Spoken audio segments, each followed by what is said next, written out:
Live from New York, it's Ask an Engineer. Hey everybody, and welcome to Ask Engineer. It's me, Lady Ada, lead engineer here at Adafruit, and with me, Mr. Lady Ada on camera control.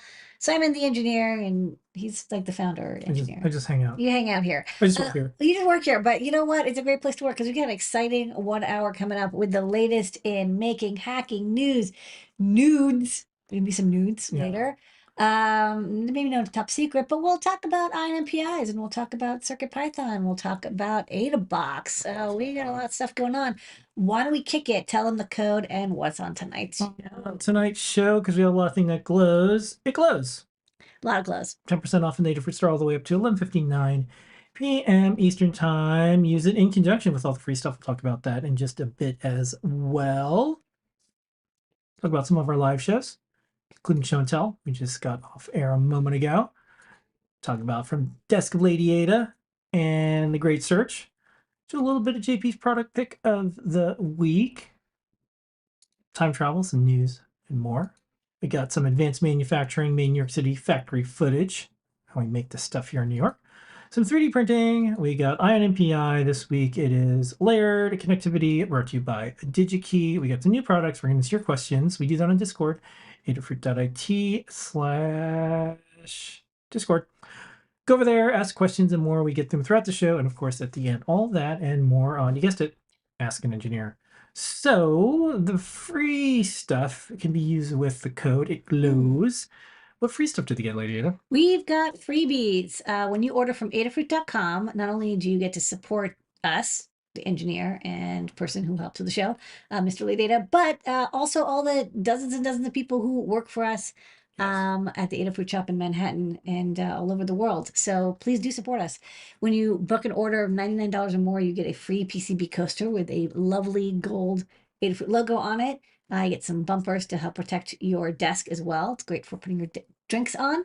149 or more, you get a free KB2040, an all-in-one microcontroller board featuring the RP2040 chip, 8 megabytes of flash, STEM QT connector, NeoPixel buttons, and more. It's a great getting started microcontroller, low cost, and it's Pro Micro pinout compatible. So if you have something that would use a Pro Micro, but you want a powerful RP2040 that can run Arduino or CircuitPython or MicroPython, this board's it, and you get it for free. 199 or more, you get free UPS ground shipping in the continental United States. And $299 or more, you get our favorite all-in-one dev board, the Circuit Playground Express, which has so many sensors and LEDs built into it. It's a great way to learn programming or electronics, and you don't even need any soldering or other tools, just USB cable. Okay, let's do some time travel, just news, updates, stuff that's going on at Adafruit and more. So first up, we are continuing to roll out more good security features for everyone. You've probably seen the news. Logins and passwords on every website out in the world has been leaked on whatever network. There was Twitter and Dropbox and Facebook, and there's mother of all breaches. You hear about this every week. So for folks who have good security hygiene, one of the things that we try to do is keep up with all the things that are going on. So you probably notice when you sign into some websites, you get an email notification that says, hi, you have a new sign in on your account on such and such. Banks do this. A lot of higher security minded websites do this, but we also do this now. Google does it? Yeah. So when you sign into your Adafruit account, you'll get an email that says sign in. It has all the information in there. Certainly, if you get an email and it's not you, let us know. Once in a while, there's people who share an account like at a university and they're just like, oh my God, what just happened? It's like, oh yeah, I shared my Adafruit account with the other purchaser. That's fine, but just make sure, you all are doing that. And it's turned on for our customers out there. So when you get this email, that's what it is. It just lets you know that you've signed into your Adafruit account, check everything out. And other good thing to do, and we'll talk about AdaBox and if you're an AdaBox subscriber, while you're there, while you're getting a reminder that you've signed into your Adafruit account, update your credit card and shipping. But Please. Speaking of some other stuff, so some site news. Monday is Lunar New Year, and Adafruit, I think, is one of the, I don't know, maybe one of the first companies that I know of that has it as a paid day off for our team. I think New York City schools are starting to do it, but it was a holiday that a lot of the world celebrates. So Monday we have a shipping notice. If you take a look at our site and store, Adafruit celebrates Lunar New Year. we'll be open and shipping orders, but there could be some delays. So if you order something and we have a lot of orders, it might not ship out till Tuesday. We'll have pretty much everything going on, but it is a paid day off for our team. Some folks are using it as a float. Some folks are taking it off. We'll see. Next up, if you look on our website, it is February, so it is Black History Month. Check out all the cool posts. The makers that maybe you know about them, maybe you don't. This is why we do it. We want to get everybody on our website, and you can check out the series of posts that our team has. This year's theme is African American and the arts. You can check out our past posts, our current posts. If there's someone that you think or know that should be featured, please let our team know. And then you can also see all the previous years and all the celebrations of people making and sharing. Thank you to our team for putting that together. Next up, return of AdaBox. So where are we at? We've shipped about 850 of AdaBox 21. Let me go to the AdaBox site real fast, and we're putting updates on the website as things happen. I had a typo, sorry about that. On the date, I put the last one was January, so I accidentally put 2023. Well, it's like It was up there. writing your checks or Yeah, filling well, out we inbox. update this frequently, so I think one of the times it was fine, and one of the times it wasn't. Cut and paste error. But anyways, we have about 850 of the boxes out, so we are back to shipping AdaBox. For some of you, you're like, oh yeah, I have an AdaBox subscription. We don't charge until we ship, so please log into your account. There's, credit cards change over time, shipping address changes over time. We don't charge until we ship. So AdaBox 21, it's going. We're probably going to be finished with most of the shipping over the next, 30 days ish. We're going to announce the unboxing. Please stay tuned to adabox.com, all of our social media places, all of our shows, and we'll continue to get the word out. So good news. Thank you, everyone who's stuck with us. Most people knew what was going on because they're like, oh, yeah, Adabox let me know that there was, Adafruit let me know that there was this part shortage. We didn't want to spam everyone with unending, we promise it's going to happen. We promise it's going to happen. So now it's happening. So what we're doing is we're starting to ship them, and you'll get a notification if it's hey, there's an address or credit card issue. Of course, if you don't want it, you can cancel. All those things are possible. Let us know. Thank you for sticking with us for one of the few electronic subscription services. It's back. It's back. It's happening. Okay, let's talk about our live shows. We just did show and tell. Ladyada, who was at show and tell this week? Okay, we had Scott came by, talked about how CircuitPython 9 is getting updated to the latest board support package for ESP chips. And so having matrix portals work was one of the #1 thing. And so Protomatter for the ESP was updated. He just demoed showing it off. Liz got one of our ESP32 Qualia displays, the long, thin display, and she has it in Arduino with Platform IO displaying a sushi conveyor belt with beautiful, buttery smooth sushi animation. I'm hungry just looking at it. Just click back real fast because I. Oh yeah, Sorry. Sorry, I have a lot of screens. No, I know. I just have to see it real fast. Okay. Oh, and showed off her Rocket PCB. Web A had a little bit of an LED issue, has to be flipped. That's going to be fixed on the next version. Erin came by with a beautiful paper lantern visualizer using WLED. She's going to write a guide for it, but it's behind her monitor. There's 20 different sized lanterns, and each one of them was kind of pulsing with the music or with speech, which is pretty cool. People love visualizers. Oh, JP showed off a Memento guide he's doing with a Memento camera to do focus stacking. The Memento has a voice coil motor on it, which means that we can do autofocus, but also manually focus. And so by stepping through the focuses, you can go from mirror focus to infinite focus, and then you can do stuff like diopter focus stacking, or cinema mode where you do a pull focus on your subject and do an animated GIF. So just playing around with this open source hardware camera you can custom program. So he's going to be doing some more projects and tutorials on using focus stacking. That's his project for this week. I think last week was time lapse mode. So every week is a new thing. And then Tim filmy guy who's been doing deep dives. Thanks to him for covering for Scott. He's been a little bit under the weather.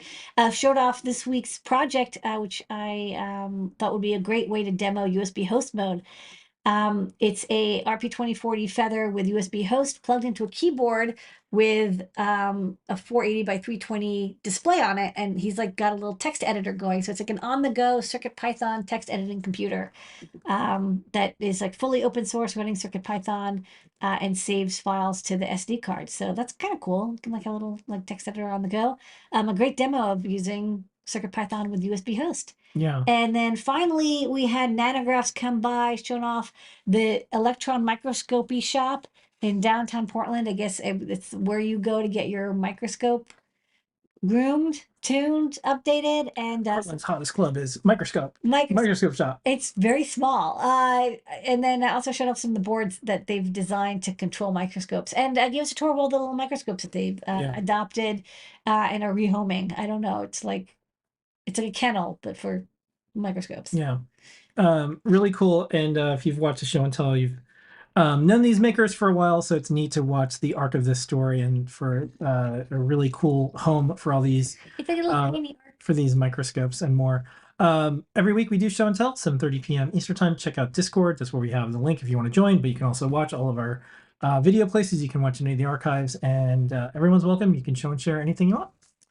Okay, on Sundays we do From the Desk of Ladyada. It's in 2 parts. Ladyada, what did you show off in part 1 this week? Okay, part 1, I'm doing the bring up for Flopsy, the RP2040 floppy board. I started this in like 2021. Could not get any parts for power supplies from TI, wanted to die. But now I get parts again. So revisiting this project and working on getting the floppy drive up and running again. Not perfectly working, but the floppy drive is spinning and it's getting an index pulse. So the data is not coming out right, but the index pulse is, which is a really great start. You know, as my friend used to say, segmentation fault means you're halfway there. So we're going to keep working on that. And also the phono module, you know, some of the boards that need to be redesigned have been very simple. Some of them are really complicated. The Phono series has to be redesigned because the 2G network doesn't really exist in the US anymore. So I'm going to go with LTE NB-IoT. I got a suggestion from a friend of the Fruit to check out a couple modules, and I talk about why I picked it, some of the pinouts, and the design, the beginning of the design of a new Phono. All right, then you use your powers of engineering to help people find things on digikey.com where there's millions and millions and millions of parts. What did you help people find this week? Okay, so one of the things about these cellular modules that I've seen a lot is that they tend to have very low working voltages, like the IO voltage is like 2 volts or maybe 2.4. And so if you want to do stuff like light up an LED because there's an indicator or have a button input, also the pin strengths are very weak. You can't drive an LED directly. You want to have a BJT transistor that does the driving for you, and you sort of use the pin as the controller of the base. But to keep this board small, I don't want to have a transistor and then 2 resistors. Like, why have 3 things when you can have 1?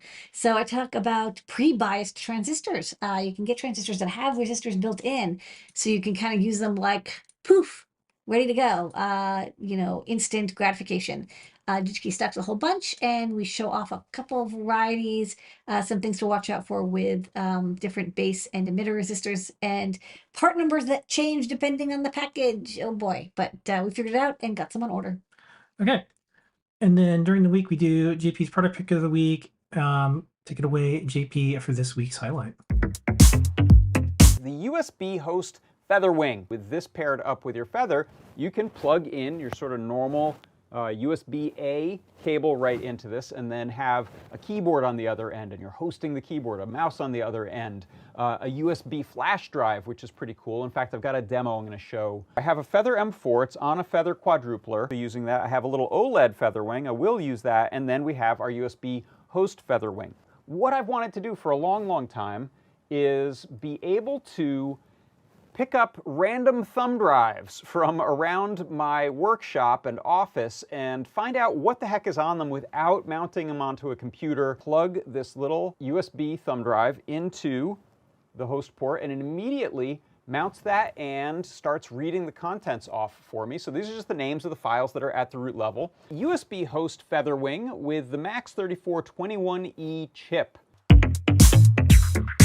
All right, JP is going to be showing off some cool focus stacking stuff and more on his show tomorrow, JP's workshop. That was on the show and tell, but you can check that out. And Scott will be doing, oh, I made a mistake. I said 3 p.m. It's actually 2 p.m. on Fridays, deep dive with Scott. But if something comes up, you can also hang out with Tim. This deep dive, What computer is doing. Yeah, it's all the innards of CircuitPython and more. It really is a deep dive in how this amazing, cool, open source way to learn Python and also do electronics, which we call CircuitPython. Speaking of Python and hardware, Code Plus community. We got a lot of stuff going on in the world of Python and hardware this week. Ladyada, CircuitPython 9 beta is almost out. Yes, this is pretty much the blueprint for Tim's project. This is Tim's project. But so we're doing what's a big new? push. Okay, so we're doing a big push on getting 9.0 finalized. We had some folks, developers had holidays, and then they had some family stuff and personal to take care of, but they're allowing them back. A lot of stuff was added. Some things that I personally think is cool. JPEG IO support. We can now display JPEGs natively, which is cool. I think we did GIFs before, but JPEGs are nice and fast. Update to ESP IDF 5, very important because we want to make sure we're up to date. Trying to think. Yeah, a couple of SynthIO things, a couple of I2S things, bitmap filter, and better camera support. That's great for Memento. Folks who are getting our camera board want to use it with doing filters on the fly. So we have some built-in filters as well as programmable filters you can use. USB host support, that's kind of what the poster is all about. And Tim's project, which is like, you can plug CircuitPython into a keyboard and have the Make your own keyboard computer. like work as part of the REPL. And one breaking change I think is important for people to know is when you mount SD cards, you now have to have the mount point existing. Like it doesn't like magically make it on mount. You have to create /SD card before you can mount the SD card. Technically, this is correct. This is how you're supposed to do it. Like this is how Linux does it. I think we had been borrowing how MicroPython does it, which kind of lets you do it on the fly. You're not supposed to. You're supposed to have the folder exist beforehand. So it's just something to watch for. But that allows us to do SD card support over web workflow, which also got a lot of updates. So we'll be doing more web workflow projects as well. Something I'm looking forward to. All right. Other things, it's in the newsletter. This is a cool chart of all the Espresso microcontrollers. If you tune in the show and tell, Scott's favorite is ESP32S3. And the P4 coming up, very interesting, right. Very powerful. You can check out all of the CircuitPython 2024 responses. These are all the things that people want to see in CircuitPython. You can check it out on the blog. There's a lot of stuff that's just, regular Python on hardware. Raspberry Pi is a Linux computer, so it has Python. Updates to TensorFlow Lite for RP2040 for microcontrollers. If you want to install CircuitPython beta on a Raspberry Pi 02W, bare metal, that's what it's called. And then you can check out all the Python streams, parsec, tons of projects. You can make a robot with the XRP program selector. You can look at our popular posts. You can look at Playground Notes. Yeah, we'll get to that when we get to our Learn Guides. And then just like stuff that you've probably seen in either Show and Tell or on Playground. News around the web. It is jam-packed. If you're interested in this one was neat. I like this one. Oh, yeah, this is a cool CircuitPython photographer made a really beautiful CircuitPython powered DIY digital clock that works on top of the flash connector. Yeah. And pretty much anything you can imagine, someone's doing it with Python on hardware right now. So check out all the projects and more. This is our newsletter. It comes out every single week to your inbox. You can also look at it on the blog. You can also look at it on GitHub. You can also look at it on RSS. Go to Adafruit Daily. It's a completely separate website because we don't want to ever spam you, and we don't want you to think you need to have an Adafruit store account just to read a newsletter. We like to keep those things separate. So it is at adafruitdaily.com. Speaking of openness and open source hardware, we have a bunch of Learn Guides. We have 2,975. We're almost at 3,000 guides. Yeah, that happened fast. I remember when we hit 2,600, but now we're like, well, that's what's on the big board this week. Okay. We have an update, a couple updates. So the 1.54 ink display breakout, we have a new version with an iSpy connector. So the guide got updated. We have a new project from Brent, Noe, and Pedro. This is an IoT doorbell camera. This is really cool. So if you don't want Ring to give your camera footage to whoever asks, or even doesn't even ask, you can now make your very own IoT doorbell that's completely private. That sends only data to your personal Adafruit IO account, or it can also email you a photo. Also, here's the idea behind a lot of our camera projects. So the average, let's just say young person, sees Ring doorbells and they're like, oh, like when I know what these are. When I press it, a video or a photo goes to someone. But if you wanted to actually teach how to make this or do this, no, it's Amazon. Who knows? Who cares? But this is a good example of how you could teach, like, oh, what if you wanted to have a classroom setting where you're like, what would it take to build something like this? So I think one of the things, it's a bit of a challenge for us, and maybe we can continue to just help get the word out. We're not saying these, like when we make a open source DIY camera, we're not saying this is going to replace your iPhone. And when we make something like a doorbell, you press it and it sends a photo, we're not saying this is going to replace Ring. It's to learn and teach. It's to not have those other things completely You can owned. reprogram your Ring. It's like it comes in a. It's like a. Yeah, speaker. Like you can't and maybe for good reasons, because they want to have security so no one can tune into your house or something. But for the Behind next, the learn. but for the next generation of people, and for all of us, how does this stuff work? What if you wanted to make one on your own? Or for some of the advanced folks out there, what if you did want to have yours so it doesn't send things to Amazon or the authorities, or you don't know, or you never know. There's a terms of service that you agree to all the time. This is your own terms of service, how you decide to use it on your own terms. So it's just a different approach, but I don't want people to think that this is supposed to replace those things. It's to learn and teach, inspire, share. How would you learn to make a digital camera? If you said, hey, I want to, like, if you want to learn how to make one, like, how would you even start? Well, these are the things that we have now. So that's the use of it. That's the goal, is like you get a glimpse of what goes into all this stuff. Of course, it's not going to replace your phone. But maybe some of you will. Who knows? All right. Well, anyways, it's a very cool project, and it's internet connected. And like I said, you can have the photo sent to Adafruit IO. It can be emailed to you. You can get a notification, and you can, of course, use webhooks and all that good stuff. We'll show the video shortly. And then Liz did a guide for the UPDI friend. I kind of developed this for me because I was tired of like having this like janky resistor setup for programming AT Tiny chips. But I think other people might want to also program UPDI microcontrollers. This is a lovely board, and Liz did a great guide. Carter also wrote a page to get people started with UPDI programming using the Megatini core, which is a lovely core for that chipset. We also have the guide for AdaBox 21. Don't look at it if Don't look at if it. you don't want to know what AdaBox is. Yeah. Secret. We have to put something up, and we updated some pages, but please don't ruin it for everyone. Okay.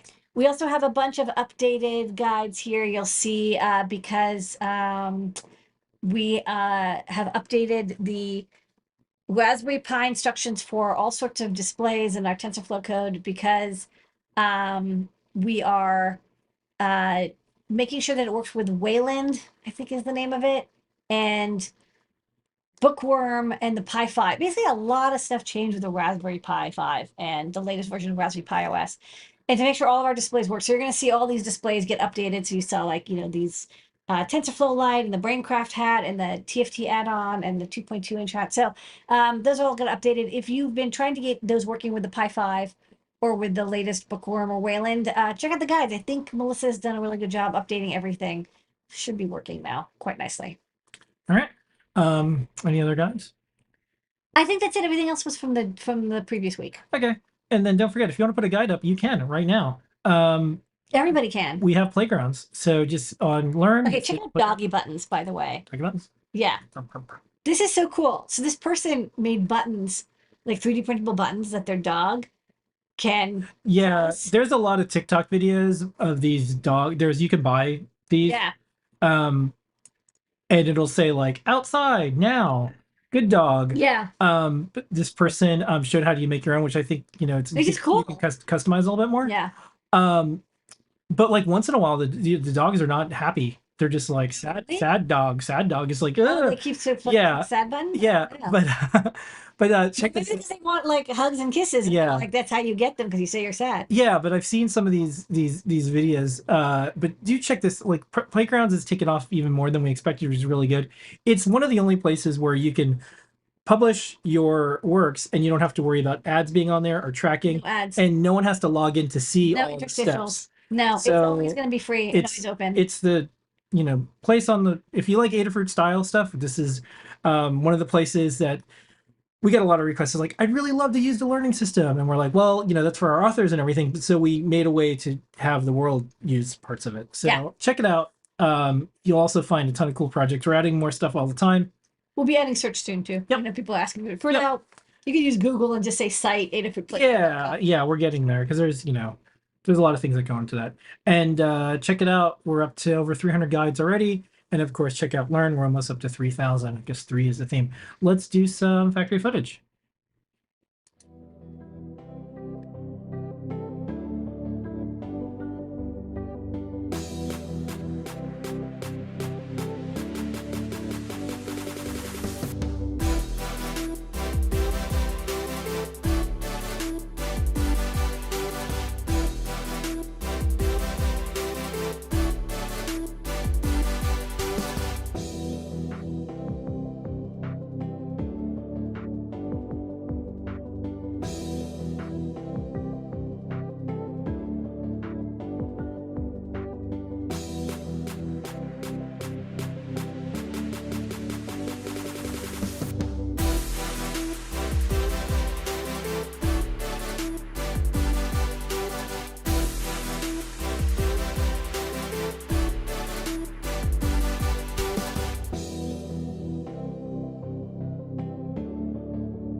And that was made in New York City.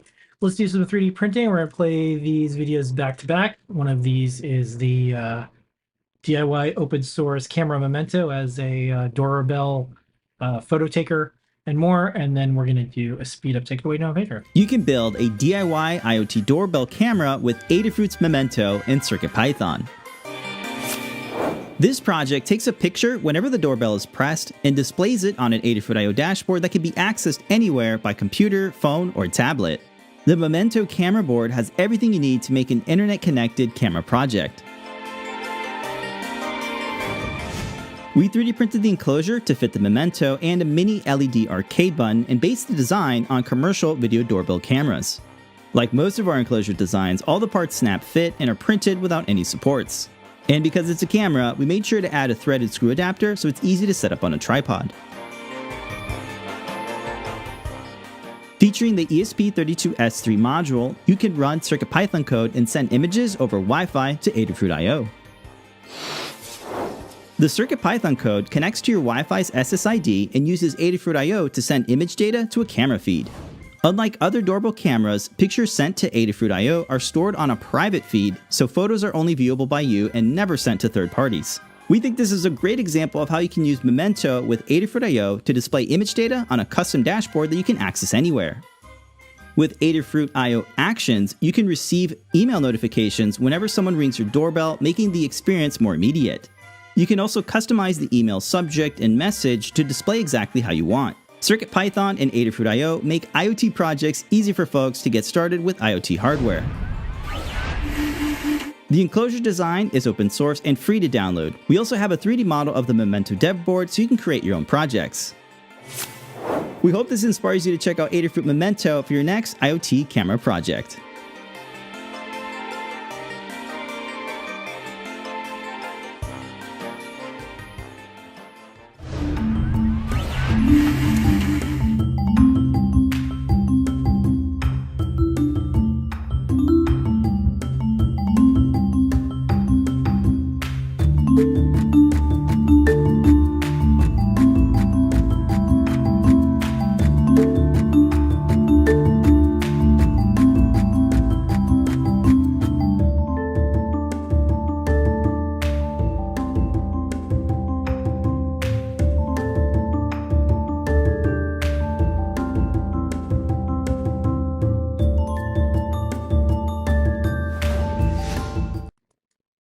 All right, that's the 3D printing of the week. A couple little reminders. It glows is the code, 10% off in the store. There's all this free stuff that you can get based on what you buy. And then I'll answer one question as we get to the rest of the show. Someone was asking, when do we expect all of AdaBox 21 to ship? We hope within the next 30 days. It's just been a slow, terrible grind over the last couple of years. COVID, part shortage, and the joke is it the same project or product when everything was replaced, like the So everything in the PCBs of everything in the pieces. changed twice. Yeah. Everything got changed over. Nothing was original Yeah, from so what shipped in the end. I think this is one of the ones, like, I totally understand if some folks are going to bail because they're like, oh, what if AdaBox is going to be like this all the time? It's not. But for those folks who do electronics, are like, oh wow, I'm surprised it's ever shipping again, because we really had to start from scratch and redesign about 700 products altogether to get where we're at. So hopefully we were transparent enough the entire time. We had our segment, it's a part shortage, it's part shortage. And you could see all the different revisions that we've done over the last couple of years so we can make things again. Can I was say a hard. thing? This is like my rant. I get 1 minute. You can rant. But You can rant. It's your show. there's a lot of people who do Kickstarters and they're like, no, it's gonna ship, it's gonna ship, it's gonna ship, and it, like, it's like been years, Yeah. and they're still promising. I shipped, okay, like I promised, and I did it. Yeah. Look, they're all gonna ship. Like, we have all the boxes, we're shipping them out. Like, we're taking it Yeah. easy so the shipping team doesn't get overwhelmed. But like, Yeah. it's happening, guys. Like, most times when people say, no, really, it's gonna happen, Yeah, we're not gonna give up. It's just been really hard. I don't give up. Yeah, it's just been really hard. So thank you for your patience, everyone. But that's the timeline that we have, and we'll be announcing the unboxing soon. We have a fun video planned, and then we're lined up for the next one right away. So we're hopefully going to be back on schedule. This is a catch-up year, and then we're going to continue to do this. Definitely have a plan for 4 this year. So Yep. this was the first of the year, and Yeah. basically start shipping in January 1st. Yeah, we did get some out before the end of the year. Yeah, January we had to build all the boxes, but now we're back on track. Okay, let's do INPI. on NPI.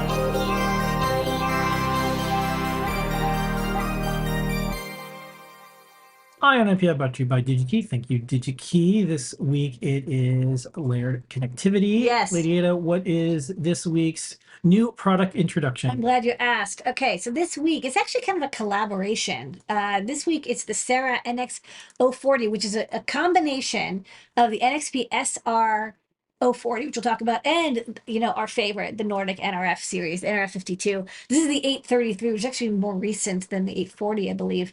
There's a USB capable Bluetooth low energy Cortex M33 or M4 microcontroller. Sorry, I can't remember off the top of my head.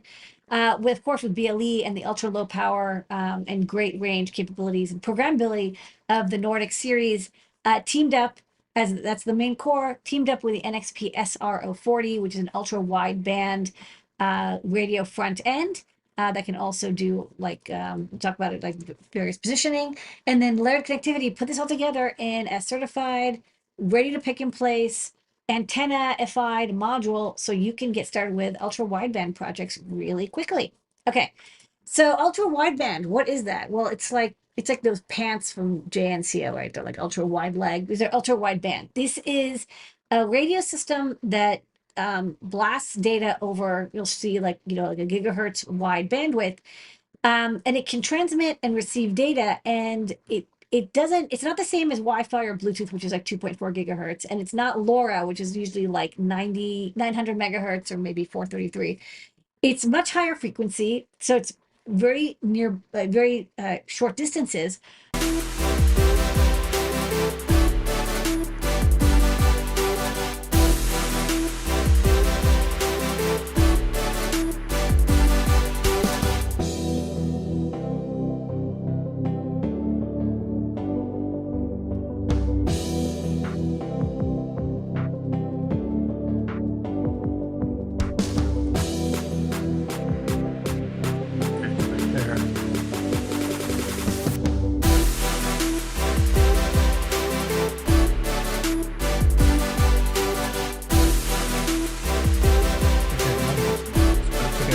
Start.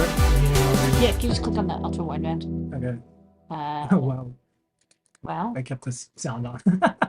All right, let's check. Click on that one, the next two. Okay. All right. Okay, we're back. We're going to fix it in post. Okay. So I was saying, people can use GPS.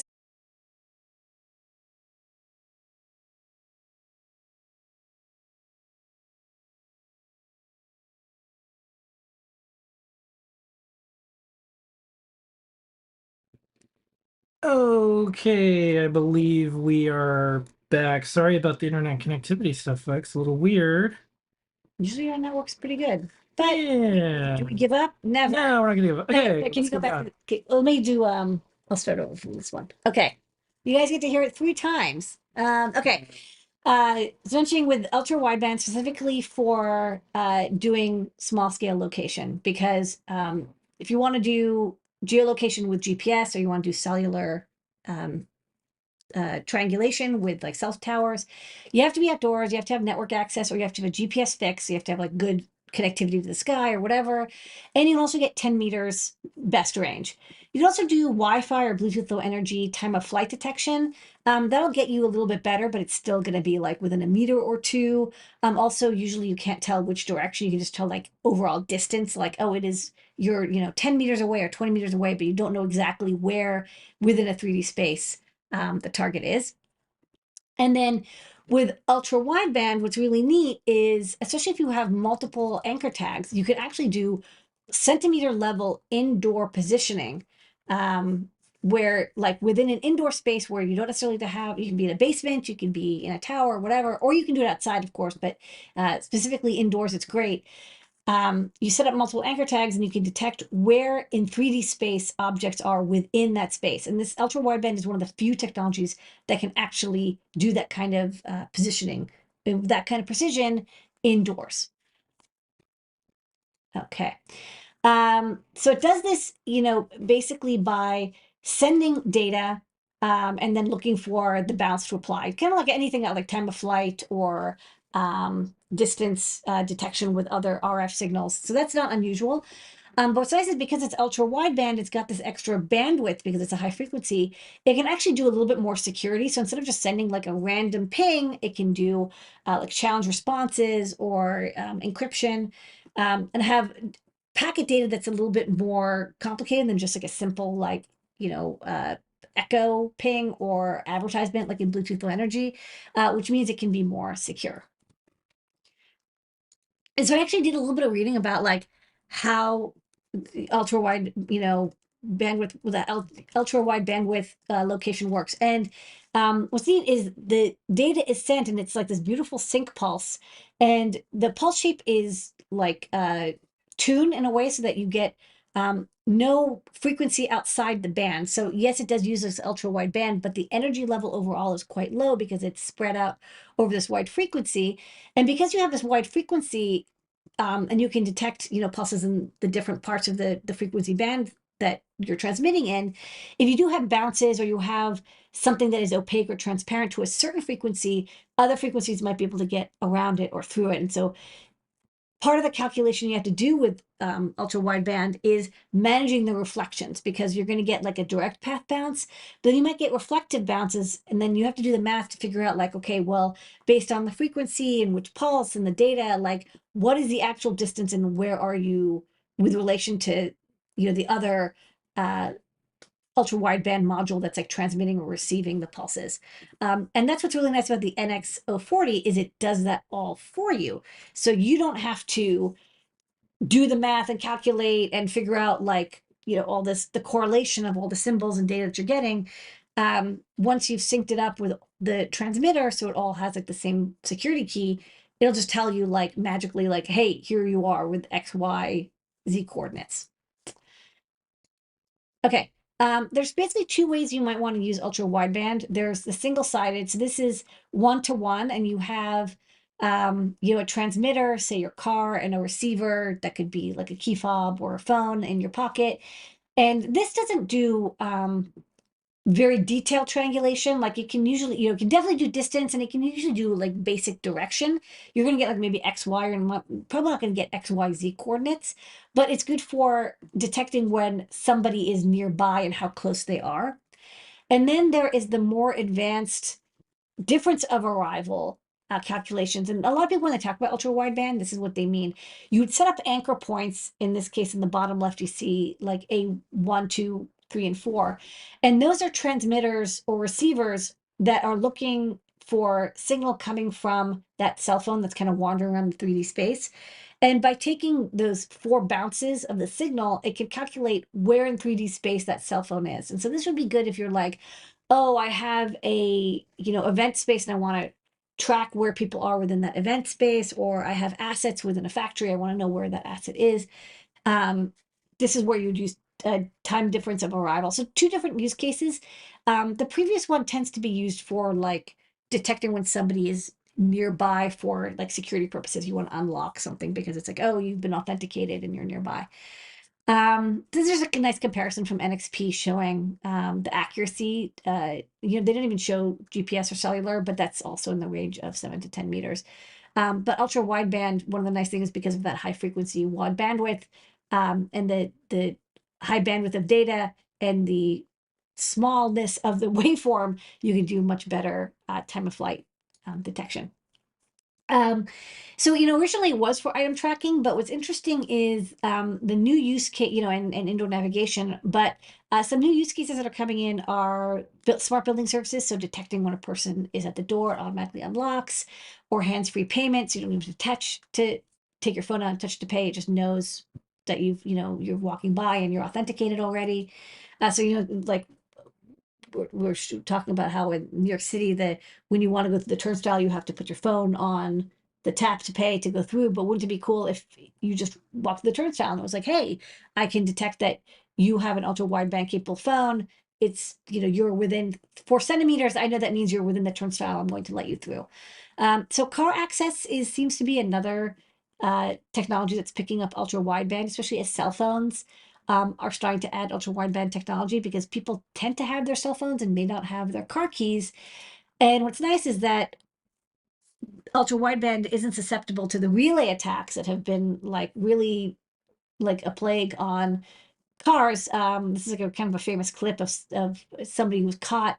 They put an antenna near the home and they amplify the signal from the key fob that might be left near the door or near the window, and they use that to unlock the car. So ultra wideband doesn't have this issue because it isn't this simple transmitter receiver. It can actually do authentication within the ultra wideband frequency. So inside each module, you get the NXP SR040, that's the ultra wideband, connected over SPI to the Nordic NRF52. That's the main core that you're going to be working with. It also has Bluetooth Low Energy, which means there's this backhaul, because ultra wideband, even though it has bandwidth, you can't communicate back to like a phone or a computer. So the Nordic NRF52 833 is what you would use to connect a computer, a cell phone, or other devices, because it has full Bluetooth Low Energy capability, and of course all the peripherals you need. So NXP has documentation on their Trimension, it's kind of a cool name, the SR040 ultra wideband. But what's great is, again, all the calculations are done in chip, communicated over SPI, so you don't have to do that work on the Bluetooth Low Energy device. You do it on this chip and communicate over SPI.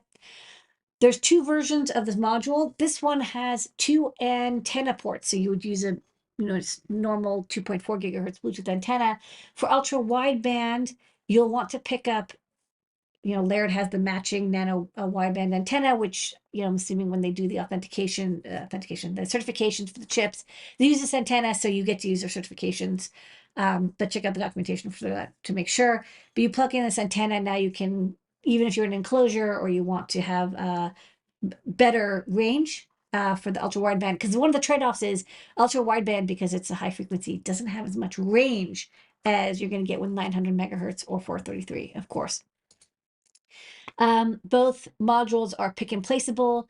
The one that has an antenna, just make sure, you really want to make sure that you have nothing in that area that could get in the way of the antenna. It's really important that the ultra wideband antenna is like free and clear, because any interference in the antenna is going to affect how good it is at doing the 3D location of devices, or the time of flight detection of distances between it and the other paired device. There's also a dev kit available, which I kind of like. Has everything you need. It's got even a little microburst connector It's got quick STEMMA QT compatible, so you can plug in any of your Adafruit favorite sensors or devices. You want an OLED or temperature sensor, go to town. You'll need, of course, more than one of these. You'll need at least two. They also have a USB dongle, I forgot to mention. So if you want to get data on your computer, the USB dongle will be able to let you run their eval software to get data from the ultra wideband device without going through like cell phone. It does the Bluetooth to USB conversion for you. And best of all, Available on DigiKey. it's in stock. Thank you for being patient through that INPI. Someone in the chat said there was a giant internet outage across the entire internet right now, which it seemed to be true because I was like, what's going on? Yeah, but did we give up? No, we're not gonna give up. Probably want to skip that video, by the way. So Yeah. we'll that's this week's INPI. All right, thanks. Thanks for hanging in there. Art Olympia.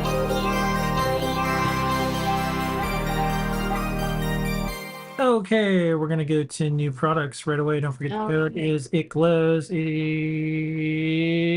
new product time.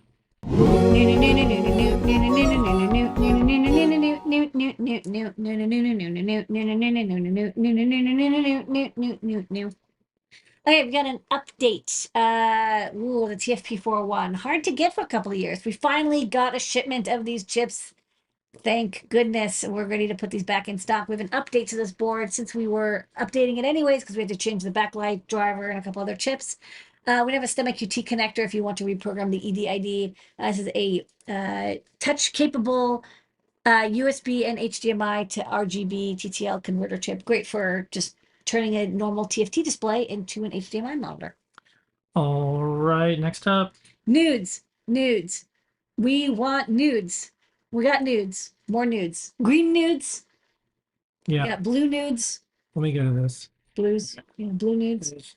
And we got red nudes. So these are 1.2 meter long noodles of LEDs. Ultra flexible, silicone coated. Really fun to use. They're basically EL, but exactly what you want EL to be, which EL isn't, because EL is kind of it's quiet and it doesn't crack when the little wires inside break, and there's no weird annoying soldering to do. You give it 24 volts because these are the very long ones. We have shorter ones that use 3 volts or 12 volts. But they're beautiful and they're PWMable as well, so you don't have to have any ridiculous inverter. Love these nudes, and we had them in white in the 1.2 meter long, and now we have them in red, green, and blue as well. Next up. Next up, we have might be useful for people doing LED illumination projects. This is double-sided analog LED strip that's 12 volt power and I think cool, warm, and neutral white. So can you go to the overhead? I'll show this off because this is a little interesting. So usually we have LED strip that has LEDs on one side, but this has on both sides, which means, and these are like nice flat LEDs. So it's not going to give you a perfect 360, but you're going to get essentially 360 degree color. And you can power them from 9 to 12 volts. They are analog LED strips, so not digital. You can PWM them. This one is the warm white. So you get, you can see from the edge, it is not as bright, but you still get lighting. It's like especially if you put this behind something, you have a little bit of distance and you have the light bounce around. Great for illumination. They're very thin, only 6 millimeters, I think, by maybe 3 millimeters thick. So this is the warm LED. I have this on low. So this is the 9 volts. At 12 volts, I think it dropped about an amp. And then I'm betting this is the cool white one. So we have 3 temperatures. I think 300, 450, 3,000, which is warm, 4,500, and then 6,000 cool. So this, I think, is the neutral white. So 3 different colors. So this is good for, you want to illuminate something and you want very thin, cool lighting. This double-sided LED strip will do a really beautiful job for you. Okay, and the star of the show tonight, besides you, Ladyada, our team, our community, our customers, everyone who makes and shares is... Dun, dun, dun. By request, we had a customer request for the ESP32 S3 Feather with WFL external antenna connector, and we have it. So this is just like the ESP32 S3 Feather that we've stocked for a bit, except that one had antenna, this one doesn't. This is the version with 8 megabytes of flash and no PS RAM, which means it's not great for CircuitPython because you don't get that extra PSRAM, but it's like perfect for use with Arduino, definitely. Or if you're using just like free RTOS or Platform IO, it's going to be great. And you can connect an external WFL antenna. We have a WFL to SMA, RP-SMA adapter in the store, as well as a 2.4 gigahertz antenna. It's not UFL, it's WFL. It's IPX3, not IPX1. It's slightly different, so just watch out. Don't try to use a UFL connector. Otherwise, it's exactly the same pinout configuration. It has the stomach UT, USB-C for data and power, battery connector, all the pins you know and love, feather format compatible. Great little board. Love the S3. And now if you want an external antenna, you're in luck. We have it. That's new products. New.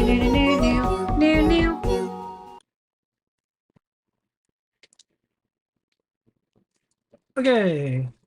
Yeah, there's all sorts of internet problems in the world right now. I don't know what's going on. It's good what Everyone's on their Vision Pro and they're just crunching good stuff. why it lasted. It closes a code. There's some questions lined up. We're not doing top secret this week because we'll have some more next week. So let's head off to answer your questions, and then we got to get out of here. All right, let's kick it. Yes. So the first question is from the things that we were showing on ION MPI. Is there an effective? Is there an estimate for the effective range? I would say 100 meters is probably a good range to go with. I'll be honest, I kind of looked and I couldn't find a promised range, but I think about 100 meters is the video demo was at least for 100 meters. But it's going to be best used at 10 meters or less. Alrighty. Next up, let's get another way. Can the 5-volt natural white LED strip 320 meter be cut into shorter legs? Yes. Can you go to the overhead real fast? I forgot to show that. I'll just quickly show it off. There's little cut marks every 17.5 millimeters, and you can cut and solder to them. So you can even like just cut these little strips if you want. But each little bit is 12 volts. Okay, next up.